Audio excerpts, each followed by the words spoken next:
हम लोग पढ़ेंगे स्टीम टरबाइन, यानी कि स्टीम टरबाइन क्या होता है।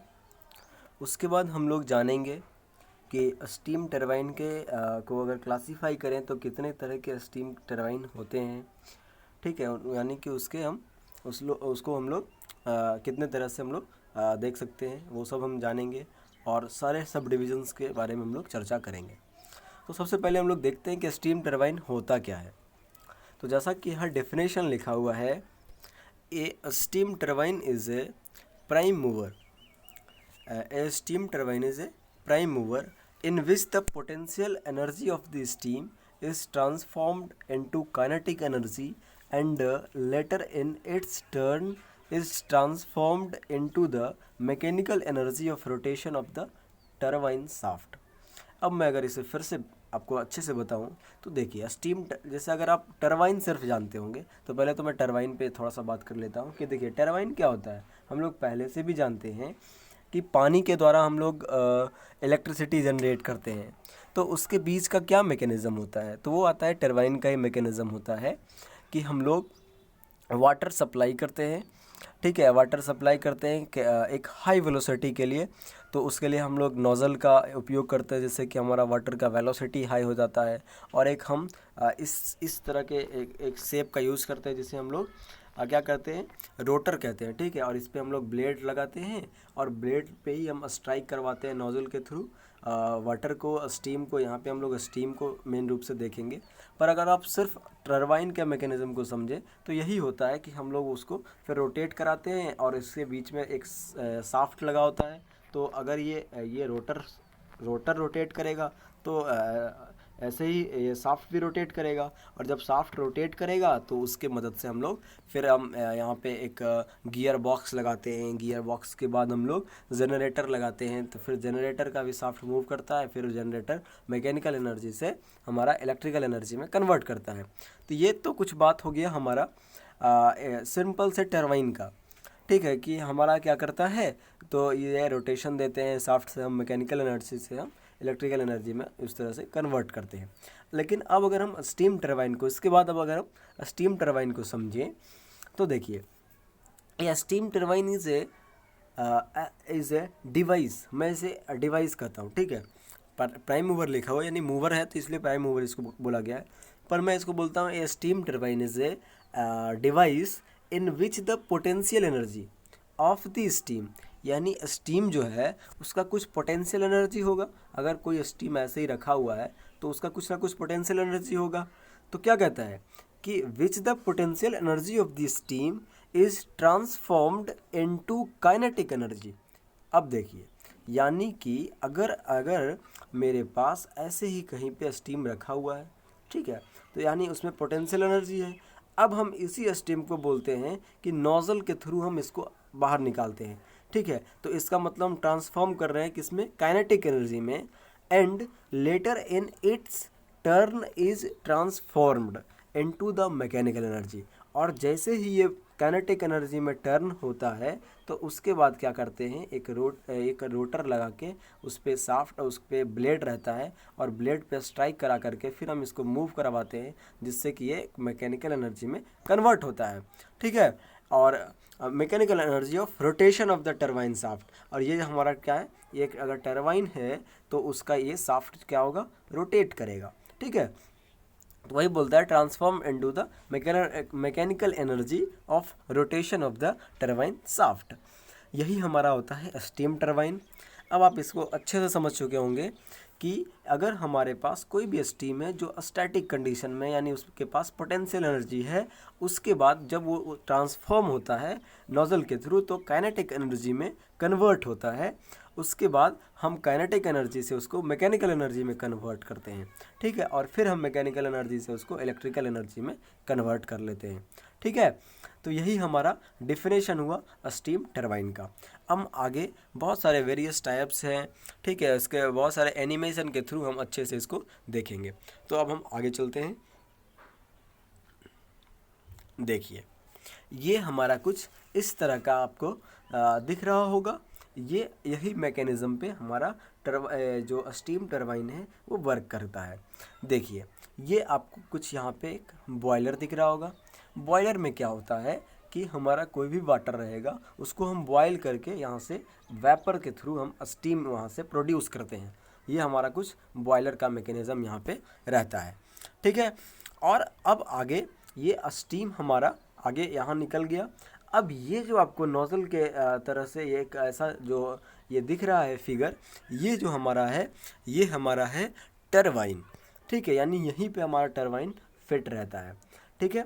ये हमारा यहाँ पे टरबाइन फिट रहता है। और ये रेडियल एक्सियल है।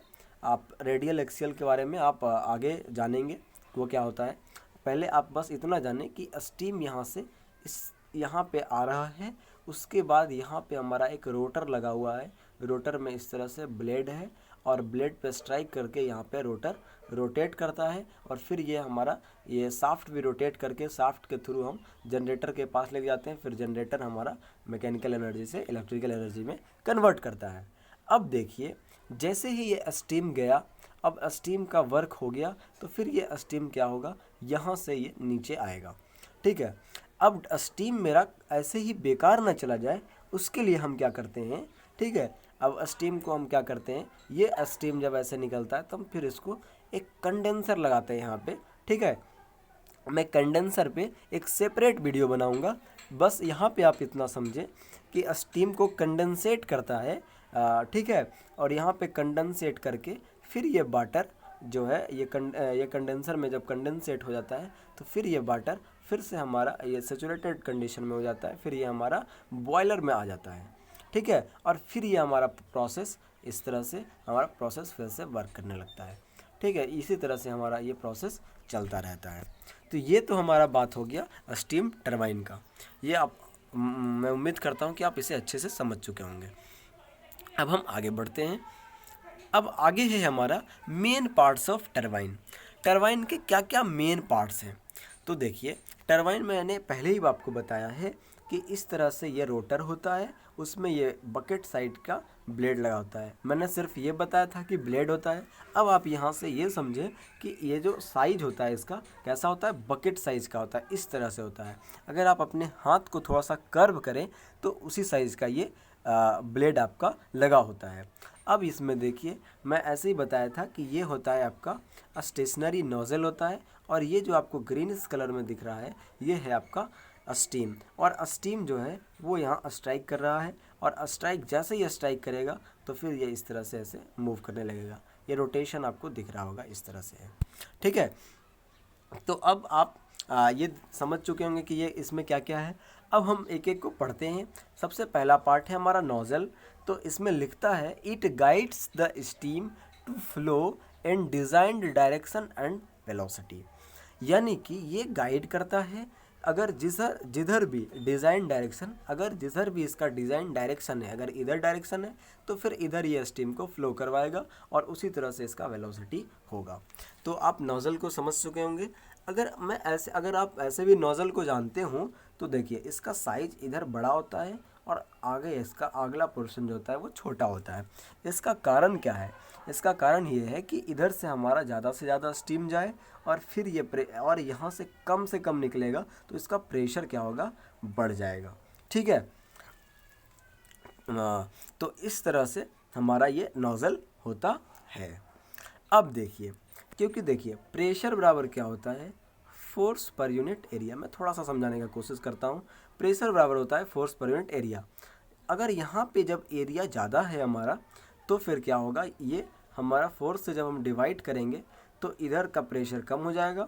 अब यहाँ अगर एरिया कम हो गया तो फिर हमारा इधर का जो प्रेशर हो जाएगा वो ज़्यादा हो जाएगा। इसलिए हम लोग इधर छोटा साइज़ का होता है नोज़ल में, जिससे कि हमारा ज़्यादा प्रेशर में ये स्ट्राइक करे हमारा बकेट साइज़ के ब्लेड पे।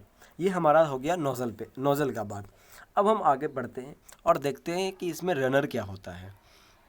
तो देखिए यहाँ में रनर क्या है, it is the rotating part of the turbine and blades are attached to the runner. यानी कि ये मैं आपको यहाँ पे ऐसे बना करके दिखाता हूँ। ये जो आपको कुछ ये पार्ट जो दिख रहा है ये है हमारा रनर और इसी से अटैच्ड रहता है आपका बकेट साइज़ का ये जो ब्लेड दिख रहा है वो इसी से अटैच्ड रहता है, ठीक है। यही अटैच्ड रहता है। मैं एक और अगर सिंपल सा एक और आपको फिगर दिखाऊं तो आप इसे देख सकते हैं। यही है आपका टरबाइन का रनर। ये आपको ये इस तरह का दिख रहा होगा। ये आपका ये जो है ये है आपका रनर है और ये है आपका ब्लेड। ठीक है, ब्लेड उससे माउंटेड रहता है, दोनों अटैच्ड रहता है। ये हमारा रनर हो गया। अब हम आगे देखें तो ब्लेड्स। अब देखिए blades, it is the part of the turbine on which the fast moving fluid strikes and rotate the runner. यानी कि इस पे फास्ट मूविंग फ्लूइड जो है ये इस पे स्ट्राइक करता है। ये आपको ब्लेड जो आपको दिख रहा है और ये फिर रोटेट करता है, रोटेट द रनर। और ये रोटेट करता है तो ये रनर भी इस तरह से ऐसे रोटेट करेगा। ये आपका ब्लेड हो गया। अब अगला पार्ट है हमारा केजिंग का। केजिंग क्या होता है? ये आपको ये देखिए, केजिंग जो है it is the outer air tight covering of the turbine. अगर मैं इसी में फिगर बनाऊँ, ऐसे आगे भी फिगर है, मैं उससे भी आपको दिखाऊंगा, पर मैं ऐसे ही अगर बताऊं तो केजिंग जो है it is the outer air tight covering of the turbine which contains the runner and blade. It protects the internal part of turbine. ये कुछ इस तरह का ऐसे लगाया हुआ रहता है। ये इसके अंदर यही हमारा केजिंग का पार्ट होता है, यानी सिर्फ ये प्रोटेक्ट करता है अंदर में जो भी टरबाइन पे वर्क हो रहा है। अब मैं अगर इसका फिगर दिखाऊं आपको तो ये कुछ इस तरह का आपको फिगर है। ये देखिए, मैं फिगर में और भी जितने टर्म्स हैं मैं इसको यहाँ पे डिस्क्राइब नहीं करूँगा, आगे मैं सारा कुछ डिस्क्राइब करूँगा। अभी आप सिर्फ इस केजिंग वर्ड को देखिए, क्योंकि मैं सिर्फ यहाँ पे केजिंग को देख रहा हूँ। तो ये केजिंग जो है ये प्रोटेक्शन प्रोवाइड करता है। ये जो आपका इंटरनल पार्ट जो है ये आपका टरबाइन का, इसको ये प्रोटेक्शन प्रोवाइड करता है। सिर्फ आप इतना जान लें, ठीक है। तो अब हम लोग आगे बढ़ते हैं। अब देखिए working principle of A turbine, यानी कि इसका किस प्रिंसिपल पे ये वर्क करता है टरबाइन, अब हम लोग उसके बारे में जानेंगे। देखिए, ए फास्ट मूविंग फ्लूइड अगर फ्लूइड की बात करते हैं तो मे बी वो वाटर हो सकता है, गैस हो सकता है, स्टीम हो सकता है, वाइंड हो सकता है। पर हम यहाँ स्टीम की बात कर रहे हैं तो हम स्टीम को ही एज्यूम करेंगे। तो फिर से हम पढ़ते हैं, a fast moving fluid is made to strike on the blades of the turbine. ये हमारा क्या होता है, जो फ्लूइड होता है वो किसके लिए होता है कि हमारा ब्लेड, टरबाइन के ब्लेड पे फास्ट मूव करता है। सबसे पहला इसका वर्किंग प्रिंसिपल यही है कि यह फ्लूइड जो है वो हमारा स्ट्राइक करता है किस पे, ब्लेड पे, टरबाइन के ब्लेड पे। ठीक है। अब हम देखें अगला टर्म जो है, as the fluid strikes the blade, जब ब्लेड पे स्ट्राइक करेगा, इट रोटेट्स द रनर। तो रनर क्या होगा हमारा, वो रोटेट करेगा। Here the energy of moving fluid, और मूविंग फ्लूइड जो है उसका एनर्जी जो है वो कन्वर्ट हो जाएगा रोटेशनल एनर्जी में। यानी कि ये फ्लूइड जो इस पर स्ट्राइक करके या फिर ऐसे रोटेट करने लगता है, उसका जो एनर्जी है वो क्या कन्वर्ट हो जाएगा, रोटेशनल एनर्जी में हमारा कन्वर्ट हो जाएगा। ठीक है, ये हमारा दूसरा वर्किंग प्रिंसिपल हो गया। पहले हमने स्ट्राइक कराया तो वो मूव करा, और उसके बाद हम फिर ये देख लिए। अब हमारा आता है तीसरा में आता है, a generator is coupled with the shaft of the turbine.